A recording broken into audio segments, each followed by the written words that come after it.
Hey everybody. So today we're going to start talking more about the Industrial Revolution and how that fundamentally changed everybody's life. All right, so social impacts. So again, we're talking about the Industrial Revolution. Everybody's starting to move to the cities in order to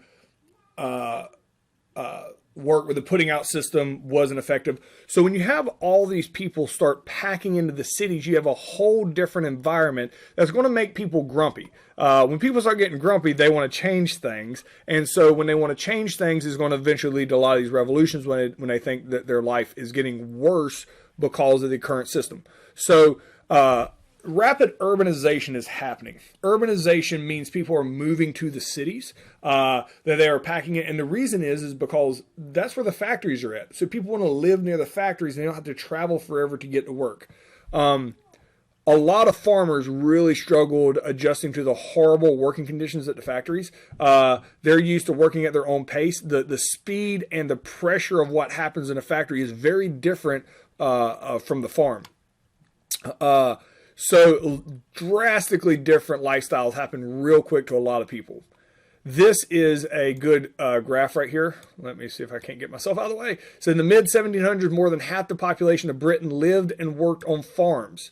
Between 1750 and 1851, displaced farming families moved to the cities to work in the new factories. So this is the amount of farmers you had, about 80% in 1750, all right, in Britain.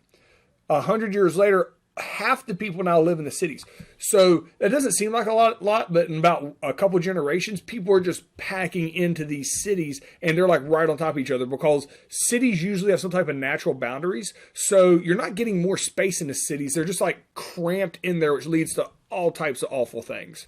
So number 10 here, it's the first one for today, but number 10 overall. How did urbanization change where people lived and why is this? So urbanization is where all the factories are going to be in the city. And because of that, people are going to move to the cities because that's where the jobs are, which is the factories. So urbanization changed where people lived because jobs now exist in the cities, not in the countryside. And why is this? Is because you have these big machines for the factories and they couldn't be at people's houses. So they put these big machines inside the factories, which were in the cities. And this is where everybody would merge to. So there's a new thing that comes out. It wasn't super popular. I would say the majority of the people were like this, but you're looking probably 20 to 30% of the population would be what is today we refer to as the middle class. They're not peasants, and they're not super billionaires, because in the feudal society, that's basically what it was. You had your super rich who basically owned and made all the poor people work for them. The factory system brings out the middle class, because while you definitely have the poor people that were working at the lowest entry-level jobs, if you had a mechanic that knew how to fix the spinning jenny or the water frame or something like that, the rich people would probably pay him a lot of money. He'd probably make $50,000, $60,000 a year working on equivalent, not in their terms. But so the middle class comes out. There were people that had skills that they weren't considered rich because they still had to work. But at the same time, they still had big houses and, the wife and kids didn't have to work. This middle class comes out, and when you're dirt poor, you look at the rich people, you're like, oh, it'd be so great to be rich. But like in your mind, it's not like an actual thing that can happen. But when you see middle class, people start realizing that you can be comfortable and live fine and work hard. Like it's not either to be rich or work hard. Like you can have both, which is the middle class. And the middle class really comes out to be a large enough part of the population where it's worth mentioning. And you're looking at about 20% of the population would be considered the middle class because of the Industrial Revolution. This is like a drawing of the middle class. They're not super rich. They still have to work, but apparently they keep dogs inside because that's a normal thing you put in a picture.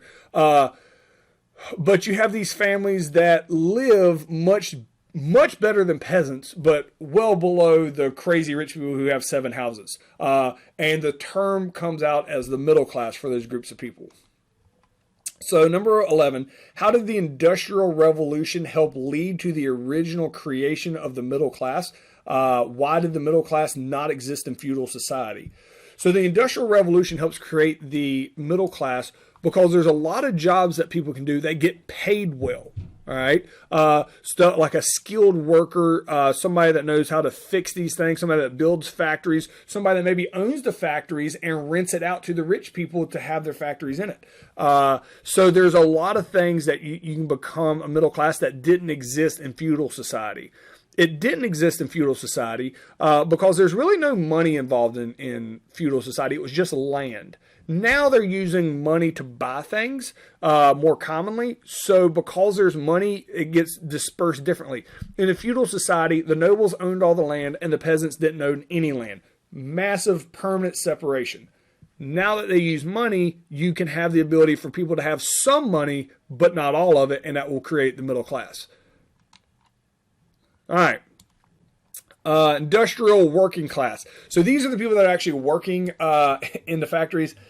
It's rough. So this is what happens in England. This is also exactly what happens in America in the 1800s. This is very common when these factories that come out. The working class, the dirt poor that are working here are really, really, really struggling. And the reason is because they're all packed together in these cities. So it's basically like slums in these cities. Tenement buildings or these apartment buildings had like no running water. So they would just use the bathroom in the street. Let me rephrase that. They'd use the bathroom inside in like a bucket and just pour it into the street. Well, then big rain comes. Oh, washes it all away. Out of sight, out of mind. Yeah, that goes right into your drinking water.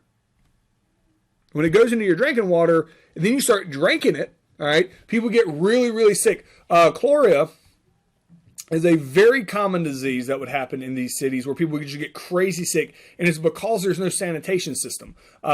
Absolutely awful living conditions in these cities for the dirt poor, as they were just working enough to make like pennies a day in order to continue a meager existence. These people that are well below the middle class. This is like a drawing of what it's like. I mean, it's just filth that these people lived in, just absolute and total filth in the 1700s in this industrial organization. So number 12, how did the speed in which cities grew directly negatively impact the living conditions inside the cities? Cities grew so fast. The sanitation can't keep up with it. And the sanitation is just absolutely bonkers bad. All right.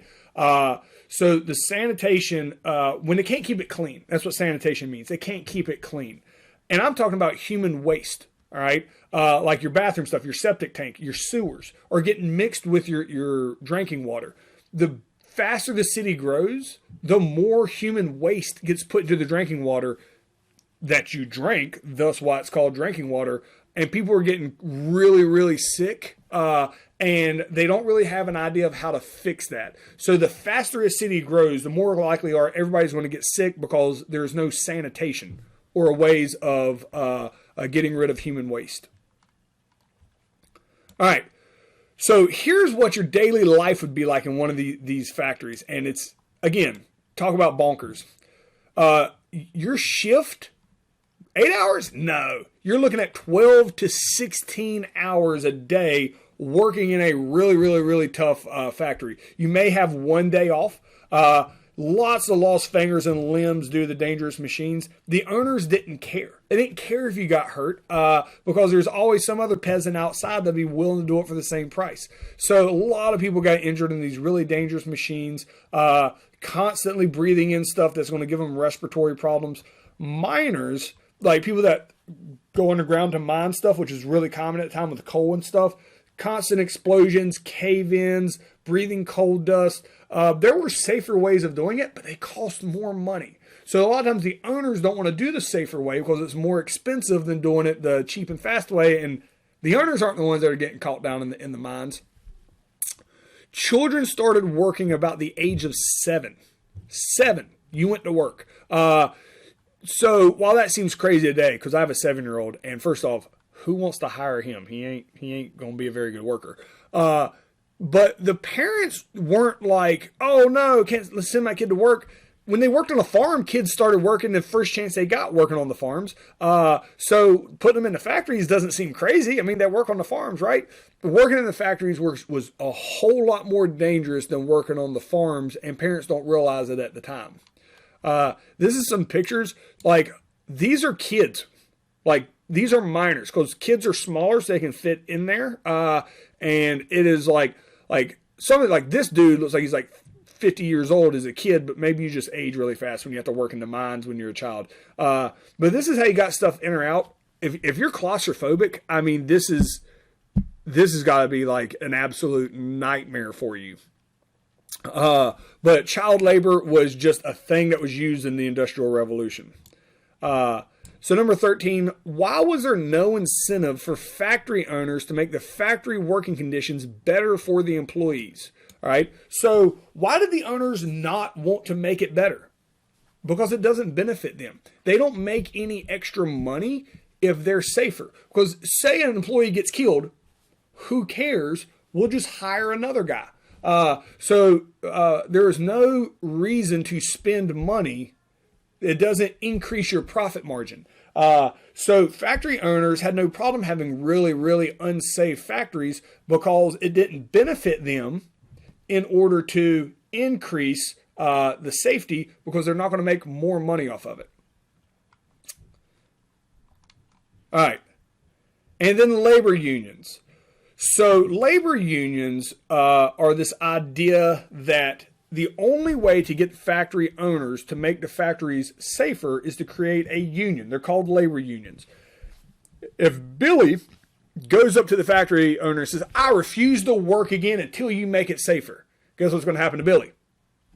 He's fired, all right? Because they can just replace somebody from outside that wants to get hired. If 2,000 people, all 2,000 people that work at a factory, all go to the owner and says, none of us are going to work until you make it safer, guess what happens? The owner gets really, really mad at him, and he usually has to make it safer because while he might have 50 guys out back that can replace Billy, he can't replace 2,000 workers. So labor unions, the workers realize they have a strength in numbers. The only way they can ask for changes is if they do it collectively, all right? The only weapon, quote unquote weapon, that labor unions have is the ability to go on strike. Strike means you refuse to go to work until the owner gives you what you want. And almost all the time it's like, hey, I would like to not work 16 hours a day. Like, it wasn't crazy stuff they're asking for. They're like, we want it to be safer than what you currently have as working as. Owners absolutely hate labor unions. Owners try their hardest to keep labor unions from being formed. Once a labor union exists and all your workers have banded together, it's going to cost you money. This is the mindset of an owner, because now they can all go on strike.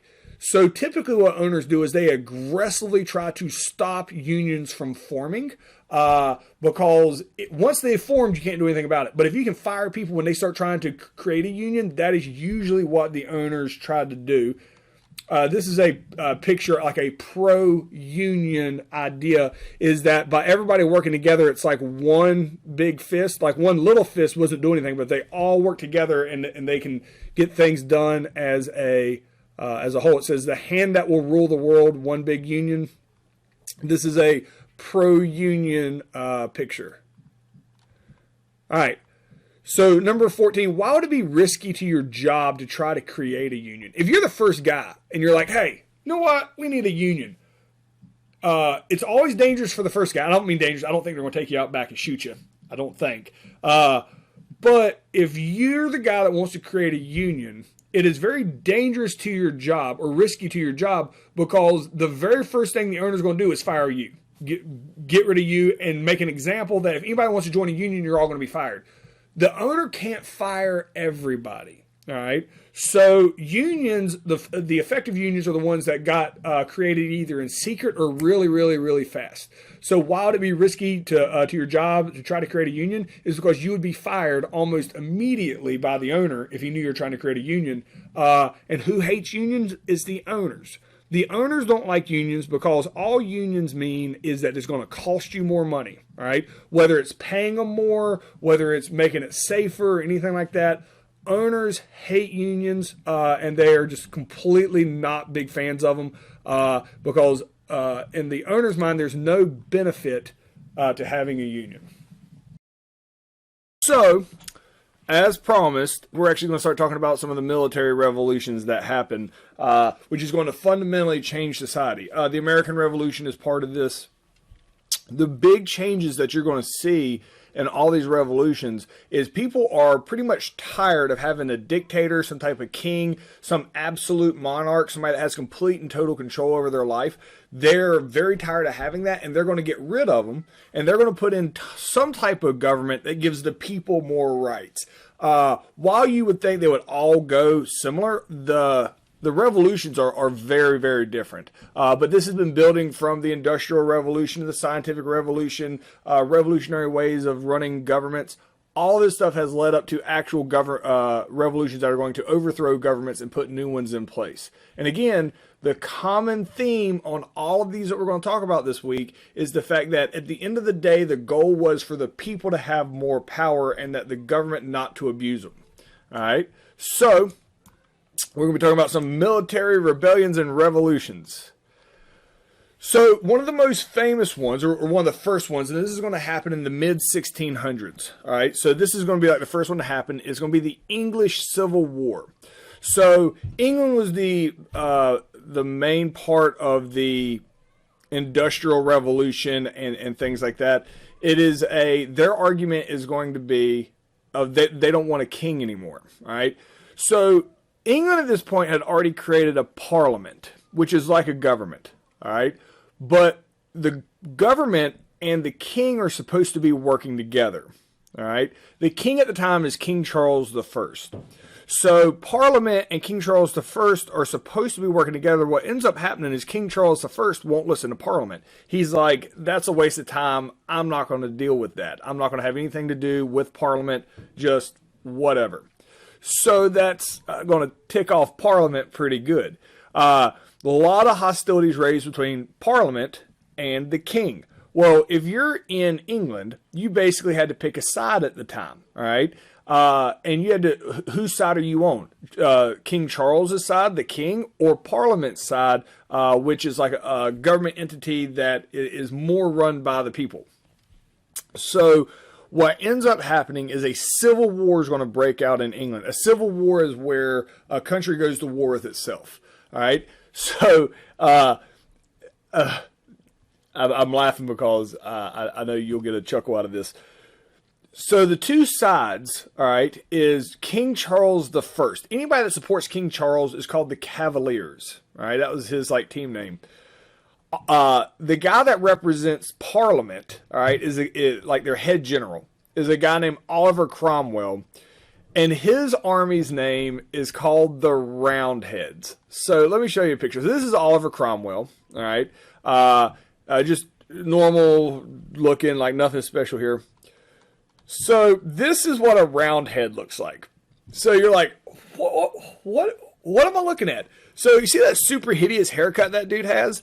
They did that on purpose. So it's kind of like your gang colors, I guess you would say. So if you supported Oliver Cromwell in the English Civil War, you would have this haircut, this hideous monstrosity of like whatever it is, to let everybody know whose side that you're on. All right, so it's like a political statement to have this awful haircut. And because of that, they were nicknamed the Roundheads because I guess it's like a bowl cut. I guess this guy is probably not the best image. He's like me. He don't have a whole lot of hair, but I bet if he had a lot more hair, it's more like a bowl cut. But yeah, it wasn't designed to be a good looking haircut. It was designed to stand out in the crowd. So Oliver Cromwell is a general. And he's a very good general. And there's more people on the side of Parliament. So he is actually able to capture King Charles I. All right. So when he captures King Charles I, they do something that has never been done before. So sometimes kings get overthrown and then somebody else comes in their place. And like, if you're the king and get overthrown, shucks, unless it's another king that takes you over, they basically, put you on house arrest. And by house, they mean like 60,000 acres and a big mansion and 25 servants that serve you for the rest of your life. That's typically your punishment. Like when you get overthrown. Nah, they take King Charles out and behead him. They execute him, right? Like, so the people overthrow their king. This is the king who used to be, just a few years before this, probably thought of a deity, meaning like almost godlike, and people have moved past that. They literally take this dude out and execute him. So this is big time. But once they do that, they realize, okay, we are going to we got a new situation going on here. So you would think what would happen is that Parliament would take over, which is like a government, of the people, for the people, by the people. That's not what happens. And the reason that is because there's never been a government like that before. You're like, well, the American government's like that. The American government, this is 100 years before the American government happens. So there's never been a government that's like for the people, by the people. So when the Parliament's like, oh, you're in charge now, they're like, oh, there's only like one way these people know about running a government, and that's to have a dictator. So they're like, all right, so who's our next dictator that's going to be in charge? They put Oliver Cromwell in charge. The guy who was in charge of the Roundheads, he's in charge. And guess what? He acts just like a king. So Oliver Cromwell, he's in charge now. He acts just like a king, and everybody's super squirrely about it, and people don't like it. That's where we're getting to the question too. So what does Oliver Cromwell do in England in the 1600s after he takes power that makes many English dislike him? He doesn't change anything, really. He just becomes a dictator. He's just a different dictator. Dictator's like somebody that has complete and total power, like a monarch, an absolute monarch. He's no different than what everybody else was doing. And this really irritates a lot of people. So he becomes unpopular. He does some shady stuff, but the main thing here is there's no difference. And then to make matters worse, all right, when he dies, and he dies in 1658, you know who takes over? His son. His son takes over for a year, all right? And then, so the people are like, wait a minute, do we just start like a new dynasty? Like, is this just like a new thing that happens? And so Parliament, they're like, yeah, Parliament has to have complete and total control, but it ends up just being one guy. So nothing has changed, and people are really, really, really grumpy about it. And they're like, we fought this whole Civil War, and literally nothing else has changed. So the way this gets remedied in England is actually kind of unique, all right? So there's a situation. So technically, Parliament is in charge, but Parliament just answers to one guy, which is a dictator. So nothing has changed. So after Cromwell dies, and his son takes over for like a year, and I think his son dies, they may execute him. There ends up being a big question here. Like, all right, what if we got a king again? So you're like, okay, England's just being silly. They're going from like, they got rid of their king, they executed the guy because they didn't want him. They executed King Charles I. Oliver Cromwell comes in. He's like an absolute monarch. They don't like that. So after he dies, they're like, hey, let's get a king. All right. And it seems completely opposite of what they want. All right. You're like, why in the world would they ask for the exact same thing that they already have? And here's why. So it's kind of unique. So you have Parliament, which is like technically a group that's like running everything right now. All right. But there's no king. The people decide, what if we bring back a king as well? And we have a king, all right, and Parliament, and they have to work together, like mandated, and one side can't control everything else. So what they do is, and it's a really intricate story on William and Mary, on how they pick them. There is a husband and wife, William and Mary. William and Mary are asked to take over the government of England. Now, they're like down they're not just random people. They are like in the royal ranks of that, can move up. So they literally come to these people after Cromwell, his son, they're dead. King Charles has been murdered. And they're like, hey, guys, would y'all mind being the king and queen of England? They're a little hesitant on this because they're like, hey, yeah, who wouldn't want to be the king or queen?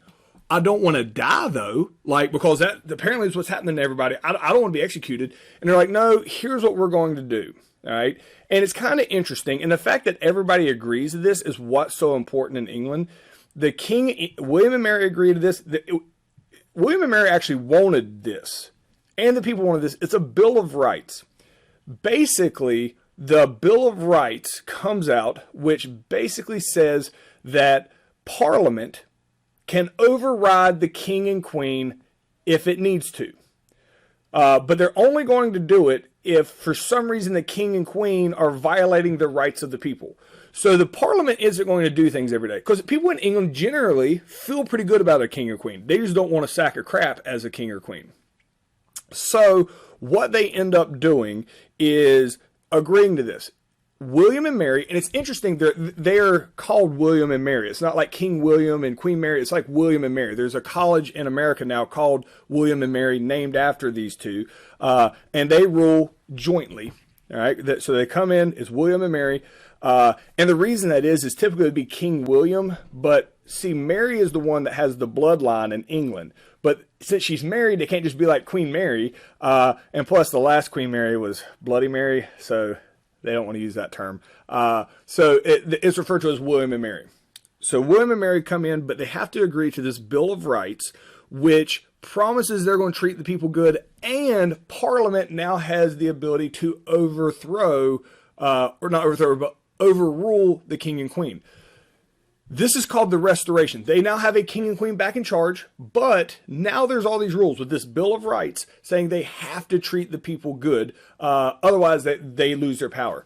This pretty much very loosely still exists today. This is why England still has a king. Sorry, they have a queen. They still have a monarch today. But over time, they realize there's like the government and the parliament really does all the work. So like present day, Queen Elizabeth II, who was the little old lady, if you ever see her on the news, who's been in power for like 60 years now in England, she has no power. She's basically like a mascot in England. So that's how it exists now in England, and it all started from this. So the English Civil War ended with they're back to having a king or queen, but it is different. Who has a lot more power now? It's the people, and they have to be treated well because the people run Parliament, and Parliament can overrule the king and queen. So the English Civil War, this is the first one that really tries to create a government that treats the people the most. Utilitarianism, kind of as we talked about last week in society. So this is a picture of William and Mary. Sorry, I thought I had this up here for you earlier. So this is William and Mary. You're not going to find a lot of pictures without them together. Like it's a unique situation that because she was the one of English descent, he was not. But since they were already married when they took the throne, they just said King William, like of I'm not sure where William's from. It'd be a quick Google. That they wanted to make sure that everybody knew that the reason he's there is because his wife is Mary, who was on a trajectory towards the throne. So number 16, after Cromwell dies, the English were fine with a new king and queen again, but what was different this time? The big thing this time, after Cromwell dies, and it's the Restoration where they bring a king and queen in, is the king and queen are now, they have to do what's right for the people. And if they don't, if the monarch in England doesn't do the right thing, they can be overruled by Parliament, and the people will run Parliament. It's a way of they can keep their concept of a dictatorship, because still at the time, the idea of a dictatorship isn't evil, where you can have one person making the decisions, but if they make a bad decision, now there's checks and balances on it. So all of this gives more rights and more leeway to the people in England. So that was the Spanish Civil War. And tomorrow we are going to talk about the American Revolution.